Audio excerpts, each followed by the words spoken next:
My goodness, they're the ones with the motion in the WNBA. They're the ones moving Angel the needle. Reese is now quoted as saying, I'll look back in 20 years and be like, yeah, the reason why we're watching women's basketball is not just because of one person. She refuses to say Caitlin Clark's name. It's because of Me Too. And Reporters. Well, correct me if I'm wrong, but I keep hearing that Angel Reese and A'ja Wilson, well, my goodness, they're the ones with the motion in the WNBA. They're the ones moving the needle. Caitlin Clark's jersey is outselling every WNBA player by a landslide and ranks number 2 in all of basketball behind only Steph Curry. Ever wonder how a rookie became basketball's second best seller? This fact challenges the narrative that Angel Reese and A'ja Wilson are the ones moving the needle in women's basketball. Angel Reese is now quoted as saying, I'll look back in 20 years and be like, yeah, the reason why we're watching women's basketball is not just because of one person. She refuses to say Caitlin Clark's name. It's because of Me Too. And I want you to, we're about to show you the actual sales numbers from September 1st to November 3rd. Peak jersey buying season. The gap between Clark and everyone else is massive. While everyone argued about who deserves the spotlight in the WNBA, fans were quietly voting with their wallets. And the results will shock you. Clark, what happens when her jersey sales are revealed in a very important period, by the way. September 1st through November 3rd would be some prime Christmas area. Just pointing that out. That's right. The actual jersey sales figures just dropped right in the peak of jersey buying season, when fans are most excited to rep their favorite players. And the numbers tell a completely different story than what we've been hearing. Let's check the numbers. So right here you see the top-selling jerseys. Steph Curry is number 1. And now who's that? Tell me who this is. Caitlin Clark is number 2. The numbers don't lie, and they paint a shocking reality. Caitlin Clark dominates WNBA jersey sales and ranks number 2 in all of basketball. Let that sink in. The only player selling more jerseys than Clark is Steph Curry. Not LeBron, not Giannis, not Joy Curry, than Clark, than everybody else. A rookie from the WNBA is outselling practically every established NBA superstar. The gap between Clark and every other WNBA player resembles a Grand Canyon-sized chasm, so vast that industry insiders describe it like they're playing different sports. It's beyond competition. It's different leagues entirely. The Indiana Fever in Indiana. Here's something even more revealing. Angel Reese, constantly promoted as Clark's arch-rival and portrayed as a major star with huge cultural impact, doesn't even crack the top 10 in WNBA jersey sales. Despite all the media coverage, promotion, and talk about her being this huge cultural icon, fans aren't backing that up with their wallets. Think about what this means. While debates rage on Twitter and Instagram about who deserves more attention in women's basketball, regular fans have been quietly voting with their credit cards. That verdict couldn't be more clear or more overwhelming. And she is the second highest selling NBA jersey, not WNBA. I mean, that she's first by a bazillion miles. I guess we are talking a different country. It ain't Canada or Mexico either. It's somewhere. It's overseas. What we're witnessing is the unfiltered truth about who's actually driving fan investment in the WNBA. It's not about follower counts, TV time, or headline generation. It's about who makes fans want to spend their hard-earned money.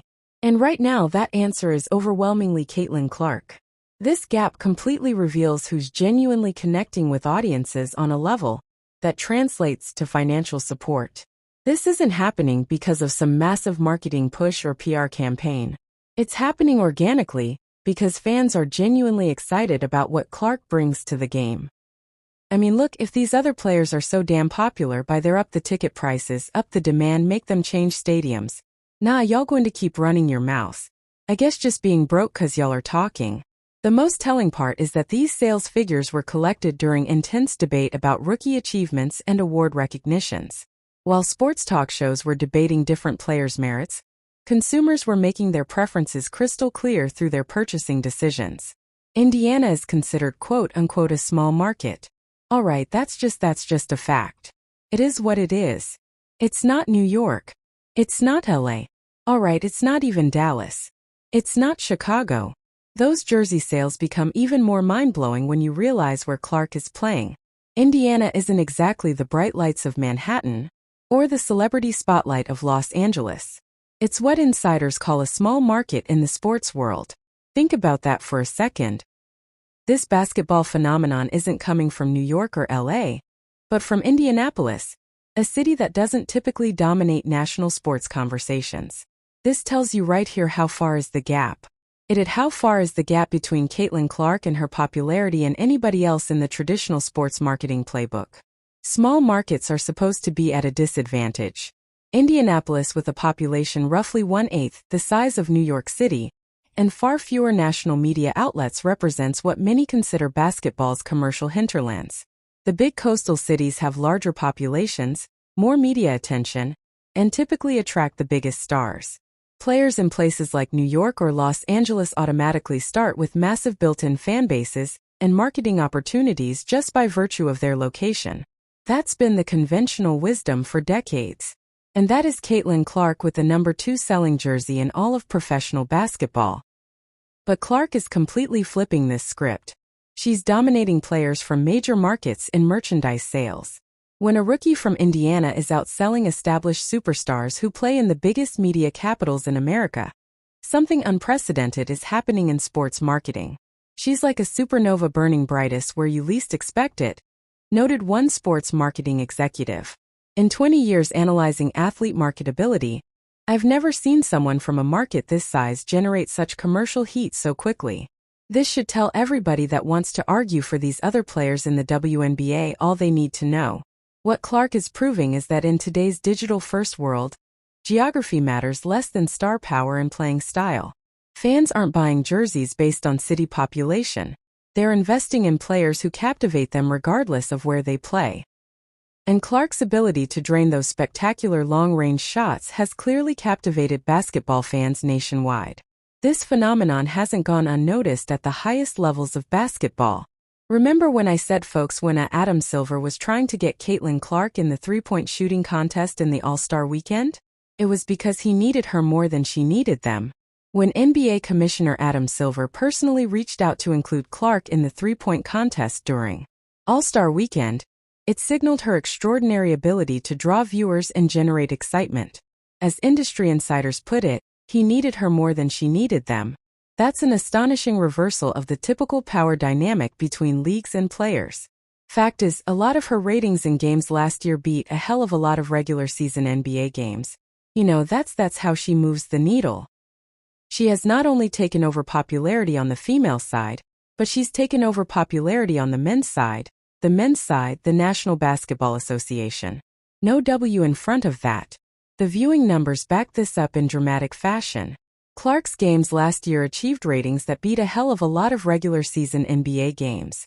When a WNBA player is consistently outdrawing established NBA franchises in viewership, we're witnessing a fundamental shift in basketball's commercial landscape. Motion like no other female before her, no other female athlete. I think Clark's signature long-range shooting, those jaw-dropping threes launched from near half-court, creates exactly the kind of highlight reel moments that spread like wildfire across social media and make fans reach for their credit cards. Her massive commercial success proves that today's fans form connections with players based on their on-court brilliance and relatability, not their zip code. This changes everything we thought we knew about marketing in women's basketball. Everybody was real. All the media. The Rookie of the Year race that was supposed to be close. The double-double record streak. Okay. That's a joke.